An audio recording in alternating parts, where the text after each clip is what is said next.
আমার মতো এরকম কার কার হয় যে দুপুরে লাঞ্চ করে আর বাসন ধুতে ইচ্ছাই করে না।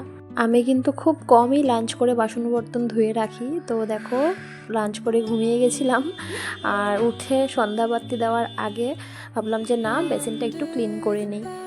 আমাদের মেয়েদের খাওয়ার আগেও কাজ, খাওয়ার পরেও কাজ, কাজে আর কাজ শুধু। তো বাসনগুলো ধোয়া হয়ে যাওয়ার পর আমি একটু চা বসিয়ে দিয়েছিলাম, কারণ সন্ধ্যা হয়ে আসছে, চা খেতে ইচ্ছা করছে।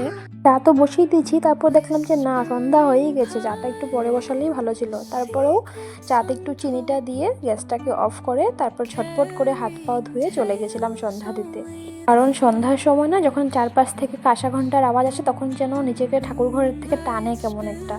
তো চলে আসলাম ঠাকুর ঘরে সন্ধ্যা দিতে। তারপর সন্ধ্যা টন্ধা দিয়ে চা তো আমার রেডি হয়েই গেছিলো, কিন্তু খাবোটা কার সাথে? যাদের সাথে খাবো ওরা নিদ্রাতে। তো চলো তোমাদের সাথে আমি সন্ধ্যাটা দিয়ে ঘরের চারপাশে একটু ধূপটাকে ঘুরিয়ে নিই। সন্ধ্যার সময়টা কিন্তু ভীষণ ভালো লাগে না বলো? কাঁসা ঘন্টা শঙ্খ যখন বাজে, মানে ঘরটা একদম পবিত্র পবিত্র মনে হয়, সাথে মনে হয় যে না, নিজের মনটাও মানে খুব একটা ভালো লাগে। আমাদের বাঙালি ঘরে তো সন্ধ্যা দেওয়ার পর চারিদিকে ঘোরাতে হয়, চারিদিকটা ঘুরিয়ে নিলাম। ঘুরিয়ে আমি সোজা চলে গেলাম রান্নাঘরে, কারণ চাটাকে তো আমি আধা করে এসেছিলাম, তো এখন গিয়ে কমপ্লিট করব।